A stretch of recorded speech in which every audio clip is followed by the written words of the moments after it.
Sweet. Let's see if I'm on. Yo, yo, yo. How's it going, everybody? If there's anybody in here.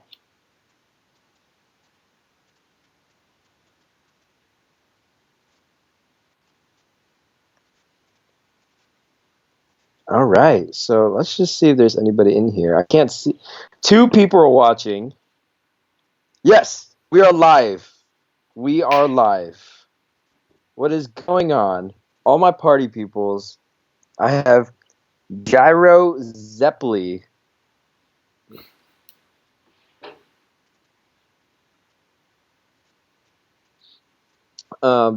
There's going to be a little bit of a delay. A little bit of a delay.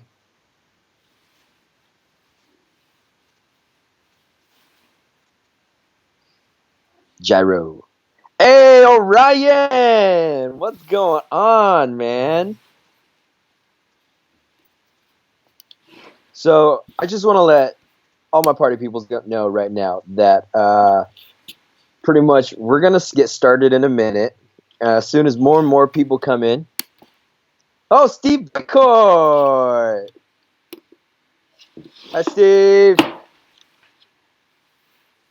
Okay. All right. Let's see. So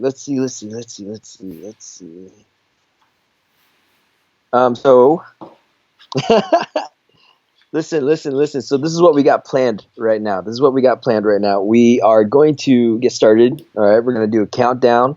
We're gonna wait for more people. As more people, I need all you party peoples to go and interact in the chat. Okay. And then Taylor's gonna go and gonna start us off. But riddle. What has to be broken before you can use it? What has to be broken before you can use it? Go, get, let me know what your answer is. So, Steve's in the. I don't know who. I don't have the access to who's watching. All I know is 9 people are watching right now.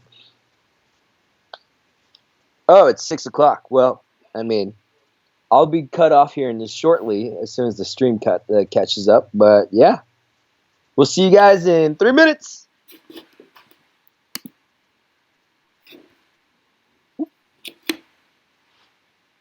All right, you're good.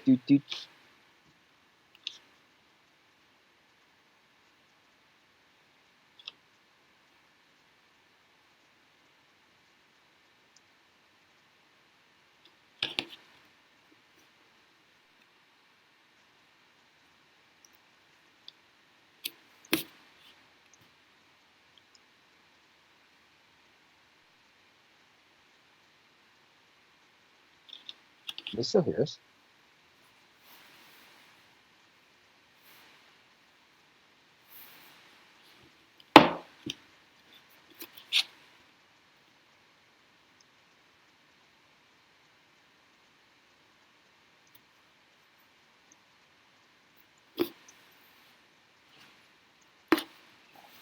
Ah, you can still hear us on the stream.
Hey guys, welcome to our first Sunrise Youth live stream. Yes, we're in my house, and this is the picture of a cow behind me, so get used to it. I'm told the cow's nickname is Lou, I think. That's what I'm told, at least. I'm not really sure. And so, but I just wanted to welcome you guys. I just wanted to say we're only going to be quick tonight, just kind of a test, get this up and running. But I know it's been a while since a lot of us have hung out, met, engaged, just talked. And so tonight we're just going to do just kind of a quick live stream. Just going to show you a video, also going to show you or do a quick kind of just message of encouragement in this season and what we're going through. It's crazy out there. School's canceled. I know some of you are going back to online school and doing different things like that in this week to come. But just for a few moments, Brandon and I are just going to do a quick little interview on here before we get this video rolling. And feel free to say hi online. We don't know everyone who's watching, so please say hi. We want to know who's here. We have Orion, Jacob Borden, Adrienne, Annalisa. Brandon, you're on the screen now, Brandon. I'm on the screen. What is up, all my party peoples?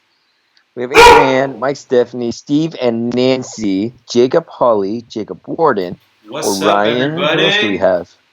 Zoe Keller, what's up? Carissa's here. Dang. No, Orion, I am not at George Fox. The Lindauers are here.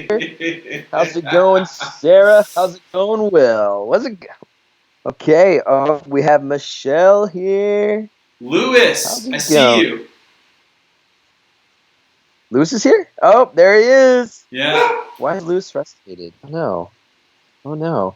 Sam Ottermont's here. Hi, Sam. Sam, what's Elias. up, man? Oh, okay.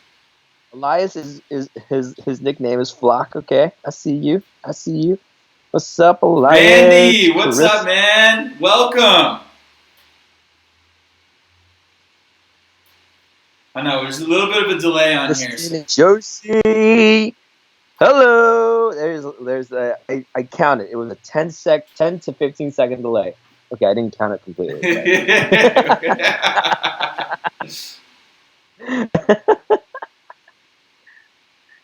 Okay, so Lewis, I didn't mean any disrespect to you. It was actually the senior girls that said the cow's name is Lou because it kind of has a cool haircut like you. Like, I mean that in honesty, not like making fun of you at all. So. Oh, McKaylee's here. Hi, McKaylee. Man. Hey, Sam. It's wild. What's the craziest thing you've done this week? How about that? Are you asking me? No, I was going to ask everyone else. What's the craziest thing they've done? Oh. Bailey Summers here. Who's Reishi? Cow whatever. What's that? Lewis, I'm sorry. I felt like this has gone the wrong way now. I'm sorry, Lewis. It's supposed to be a compliment. Oh, McKaylee's Reishi. Got it. Oh, nope, no. Never mind.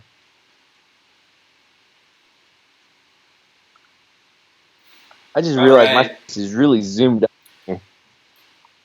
Yeah, so we just want to say welcome for those of you that are tuning in. So this is kind of what youth group's going to look like going forward in the weeks to come.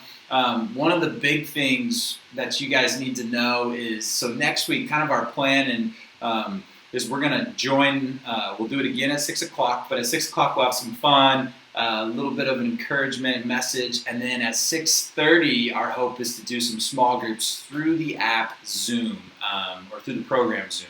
If you guys don't know what that is, well, we're going to help you figure that out. I'm going to send out some instructions this week on how to download that, how to get on there, and that's going to actually allow us to go into our small groups and hang out there with your small group leaders next week. So that's kind of our hope and goal with all this. I know that one of the big things is you guys are missing out on engagement. You're missing out on so many pieces of just what's really going on. But man, we're just so excited you guys are here. I know this just looks a little bit different right now. and it's not as nice as being in person, being with you guys. But man, we're so excited just to talk to you guys here online. I just kind of want to start tonight off by being a little bit intentional. We're not going to be on here long, but I want to share a story. So I'm going to stream a story for you guys that you can kind of look at and see, and just a little bit of perspective tonight. So here's a video for you.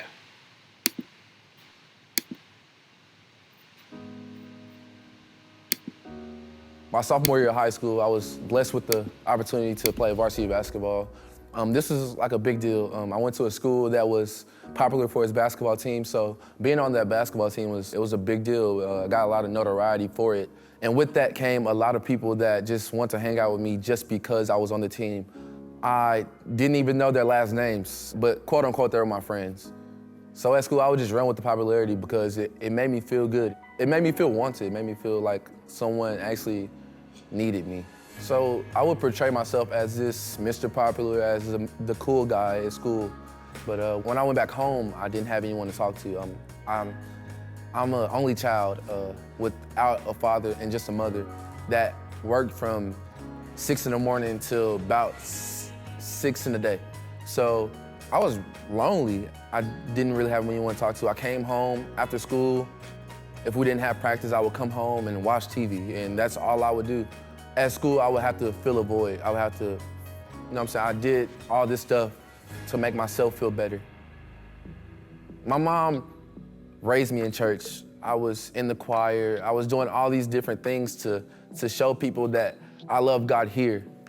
I just didn't understand the meaning of living for Him and being on fire for Him.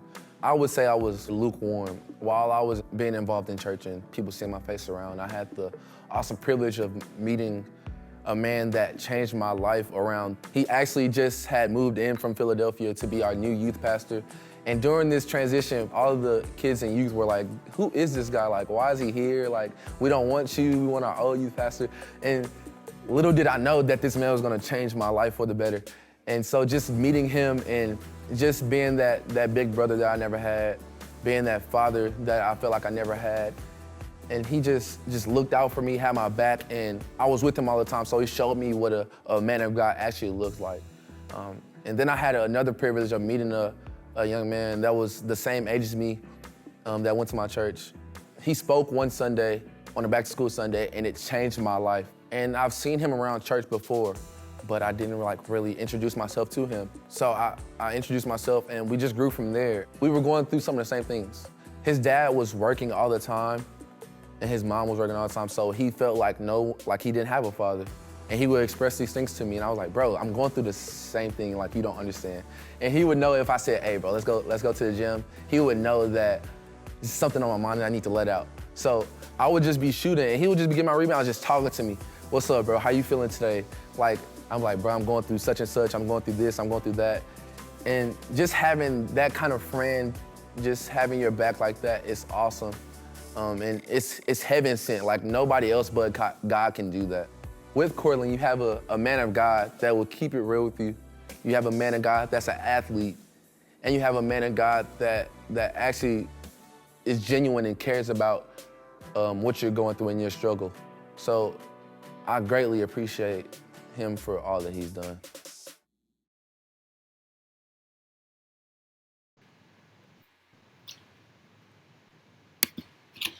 I'm gonna take Brandon off the screen. He's important, but not for this part. So one of the things I want to share with you guys is just how I know how crazy and isolated I think it is right now for you.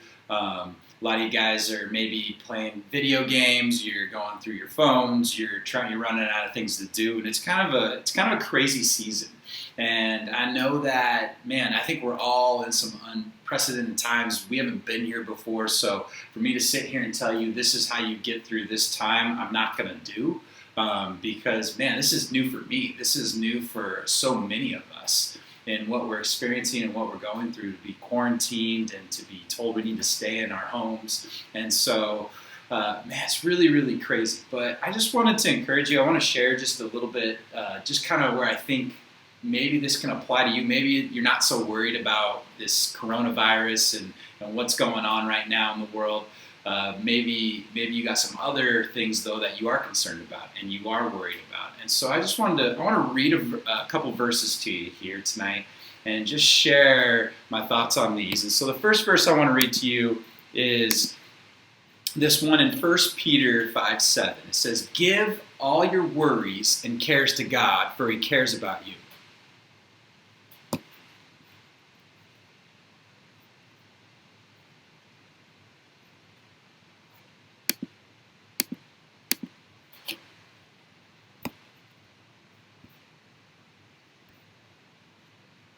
All right, sorry, I think I hit mute on my mic there for a moment.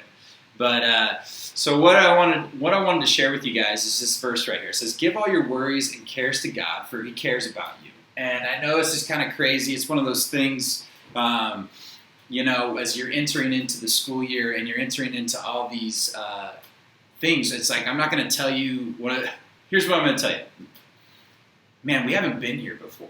No one's been in this time. No one's been in this place. No one's been in this season. No one's been in any of this. And it's kind of to sit here and tell you, man, this is how you should live in this time, and this is how you should go, and this is what we've done before. There's no manual. There's no book on how to do this. And so I just want to encourage you with what God has to say in this season. And maybe you're not worried about the virus coming in, and you're not worried about how it's getting after you or if it's going to come, but maybe you're more worried about something about going back to school online, or maybe you're worried about some relationships. You've been stuck at home now, and you're unsure if how close you and your friends are. You're unsure if you can make it a little bit further with your parents stuck in the same quarters as them. Man, you're kind of worried maybe you're just going to get to go outside again. And I just say there's probably even bigger, deeper worries than that you don't like to talk about. And this is where God says, He says, "Give all your worries and cares to God, for He cares about you." And then I want to just read you one other verse here.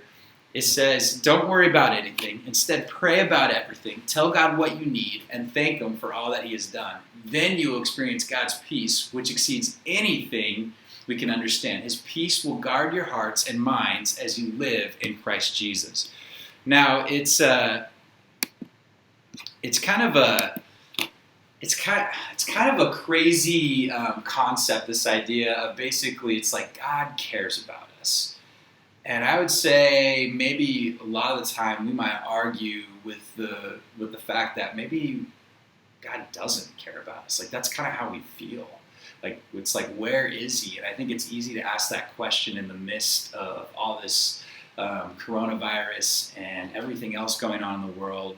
Why do bad things happen? Why are things going wrong? And it's kind of a tough question to answer. But I just want to show you something that I saw another pastor actually do. That I was watching. I think it was from way back in the day, but it was something that showed up on my Instagram feed, and so I just wanted to share that with you. Kind of thing. And so I think what a lot of us do is we take worry and we put it in this big old box. Like, if we were to compare worry and how we think of our God, a lot of times our God's really small and our worry's really big.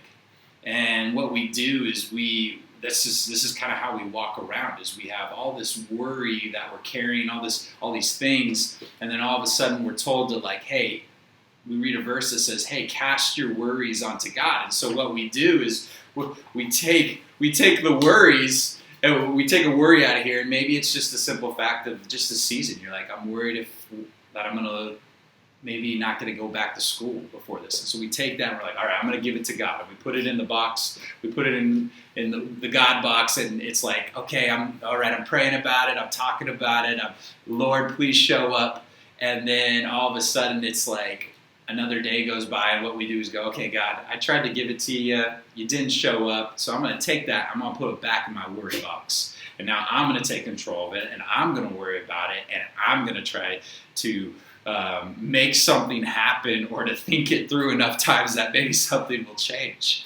And the reality is that doesn't work. That doesn't necessarily work at all, but we do that with so many things. Maybe it's like your parents are going through a divorce, or it could be your best friend and you are going through a tough season, and so you just start taking all these things that you're supposed to give to God. You're like, oh, I gave them to him for a minute, and then you start putting them back in your worry box. And so you sit here, and this is kind of how it looks. You have really big worry and a really small God.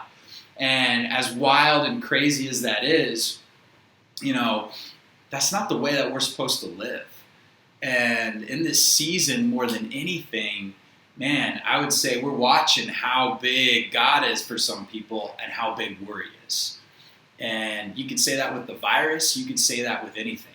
The other night, we actually went to the emergency room, my wife and I. And so Annie had, her heart rate was getting up to like 200 beats per minute. We're just about to go to bed, and all of a sudden she's like, I can feel my heart racing. And we're like, what's going on? Just check in. So then she puts on her Apple Watch. Her Apple Watch tells her it's 200 beats. It's like, whoa, that's fast. And so she lays down. She tries to make it go down, And obviously we're a little concerned. We're worried because Annie's pregnant, right? And so she's 34 weeks at this point, or 30, I don't even know. Is it 34 weeks? And so, man, it's kind of a scary time. And so we call the line, or the nurse line. They tell us to come in. So we go in, and there's a little bit of fear of going into the emergency room because all the emergency rooms right now are geared up for anyone with the coronavirus. And so as we walk into there, we talk and we check in, and we're hoping to go up to the labor and delivery area instead of hanging out in the emergency room where we're thinking all these people with the coronavirus will be coming in at. But the room's really empty. The waiting room's really empty. They call up above to labor and delivery. Labor and delivery tells them, nope, you guys are going to stay down there. And because she's going to see the emergency room, I actually can't be in the waiting room because there's no visitors. So I actually have to go out to my car. I have to sit out there for what becomes 2 hours while Annie's in getting tests and all these things. And a long story short, everything's okay. But you can imagine you're going into an emergency room, you're going into the situation in life where it's like, I don't know exactly what's going on. All I know is that Annie's heart rate's up. I know that the baby might be okay. I'm thinking she's okay. Everything should be okay. That I should have this peace that passes all understanding. I should be taking what I think is worry, and I should be giving it to God in this moment. And I sit out in my car, and I'm pretty relaxed for the most part. But then all of a sudden, Annie and I are texting back and forth, and she stops texting. And so I'm like, I got to give her some time. She's probably talking to the doctors. And so 10 minutes go by, and then 20 minutes go by. And so I text her, and I think I try to call her, and she doesn't pick up. And then all of a sudden 30 minutes go by, and I'm just sitting there, and I'm going, all right, now I'm kind of like, I've gone from, God, I've given you this, to I'm going to put this back in my worry box. I'm starting to go through some outcomes, like what's going on in there. I don't know anything, how our mind goes to the worst possible scenarios. And that's what it did. And eventually she texts me back and everything's okay. And so all of a sudden I'm like, all right, thanks God. Thank you. But the truth is I have a little moment like that, but we all have moments like that every day. And God says, hey, this is what I want you to do. I want you to take those worries and I want you to cast them to me. He's like, I care for you. I care what you go through. I don't want you to have to worry about anything. I want you to actually pray about everything. I want you to come to me with it. And so the truth is a lot of us walk around, and this is how we walk around wondering like, man, I haven't felt God lately.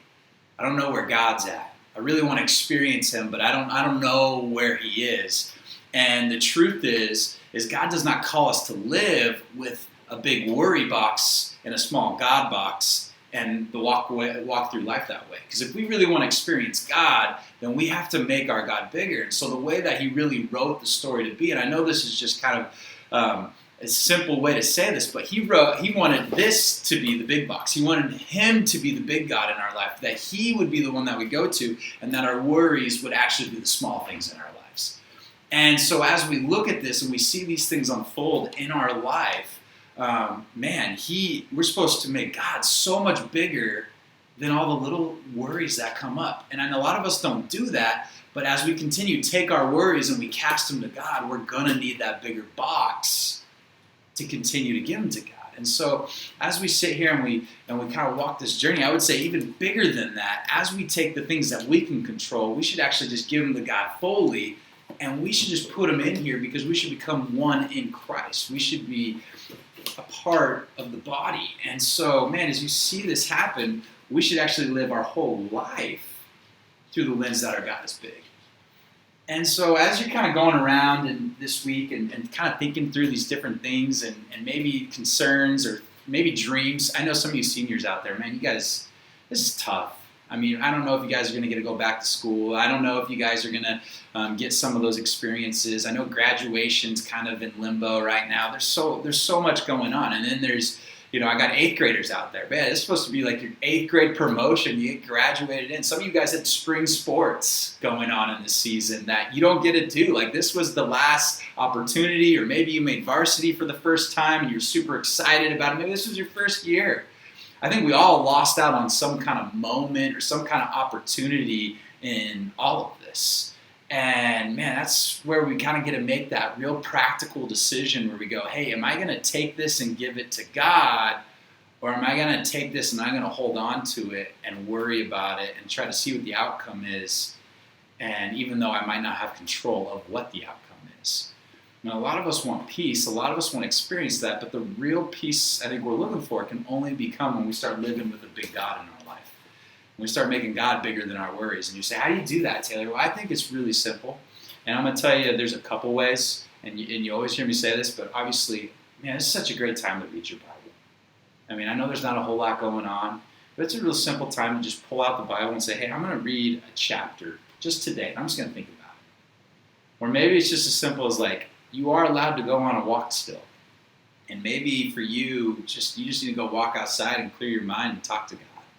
You just need to say, hey, God, this is some of the things I'm kind of grieving that I've lost, or I'm worrying if I'm going to get. And you got to take that to Him. And then I would also say, man, the other way that you get to kind of go and cast those cares is just sitting there and maybe just having a few moments throughout the day where you just talk to God in a way that you pray to Him. And you say, okay, God, I'm going to give you this, and I'm going to try not to take it back. But you're going to take it back because that's what we do sometimes. And then you're going to approach Him again and say, okay, here you go. And it's just little prayer moments like that that begin to make your worries smaller and God a lot bigger in your life. And it's hard to do. It's really hard to do. It's not always fun. It doesn't happen overnight, but it takes a lot of time and practice. And this is a season where I would say, man, God has given you some time to really focus on Him, to really fix your eyes on Him in this season. And so I know it's crazy. I know it's wild. I know some of you are hurt. I know some of you want community more than ever, and man, we want that for you too.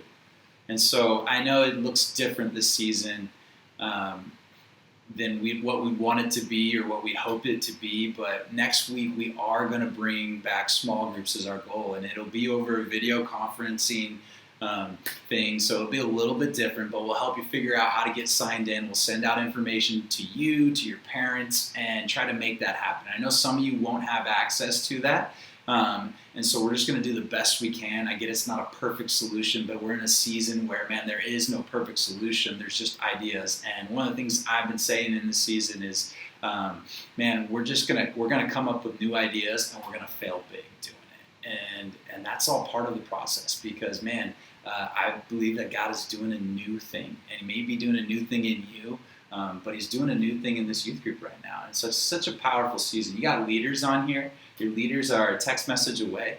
Maybe you just need to talk. Maybe you need some prayer. Man, we're right here. You can text if you have their number. If you don't have their number, I'd encourage you to reach out and message, whether it be on our Facebook, whether it be on the Instagram.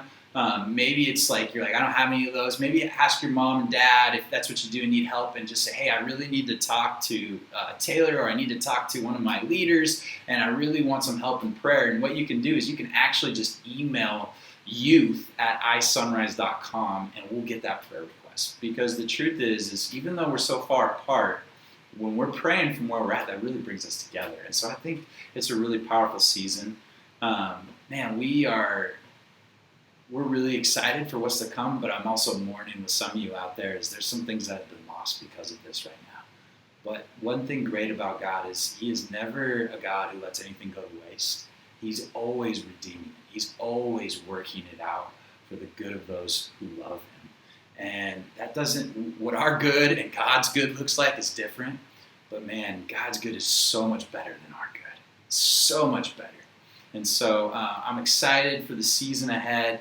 I want to connect with you guys. We're working on integrating some things in the weeks to come. And I know the volume's going out and different things in lab. We're working on some things tonight, so just show me grace. But hopefully next week we'll be back up and running and get this going well. Like I said, we're going to go 6 o'clock with just kind of a YouTube live, and then hopefully at 6:30 we'll have our Zoom groups up and going. A chance for you to meet with your friends, talk with your leaders, and what will be a powerful night. So I'm just going to pray us out tonight, and I want to say goodbye to you, but please talk in the comments.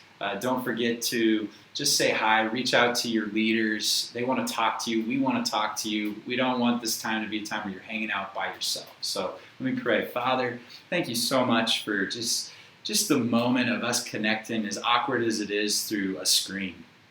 Lord, we know that this isn't the way that we want it to be. Our bias is always that we would meet together, God, and be in person. But man, this is such a great substitute for that. And so I know that there's so many of us out there, Lord, that we're maybe got some worry going on in this season. Maybe we got some fear going on in this season. And so God, I just pray that you would work in the midst of that we would actually come to you and we would pray each day, that we would take something and we would give it to you. And when we try to take it back, Lord, we'd come back to you again with prayer and say, hey, here it is. Some of us, man, we live with you being a very small God in our life, and we need help, Lord, on allowing you to be bigger in our life. And it's nothing that we can really will ourselves up to, but Lord, I'd say create a desire in us to read our Bible, to pray, to do these things, Lord, to just talk to you, just tell you what's going on, even if you already know it, just to put our feelings out there. And so I just each student out there that's listening, Lord, you're with them right now. That's the promise you make with us. You say, hey, I'll never leave you or forsake you. And I just hope that that's the promise that rings true in so many hearts this week, Lord. I pray that is. That when everyone feels alone, when they're behind their screen, on their phone, or wherever it is, Lord, that you would just remind them that they're not alone. You're there with them. And not only that, Lord, man, us leaders, we're right here with them. We're praying for them. We're mourning with some of them that have lost some things because of this, because it's not fun. And we're wishing we could be in person together, Lord. But the truth is we are not alone. We're all in this together. We have our parents. We have our friends. We have everything, Lord. So I just want to thank you for all that you're doing. We love you, God. Man, we need you. And I just pray that this week we would experience you, however that is, Lord. And we could come back into our small groups next week and maybe just talk about something we've learned or grown in. Thank you. In Jesus' name, God. Amen. Thanks for joining us. Like I said, I'll see you next week. We'll be right back here. We'll figure out some more of these technical issues and problems, and hopefully we'll get this thing up and running. So I love all you guys. I sure miss you, and I'll see you next week. All right, bye. Are you going to cook next week?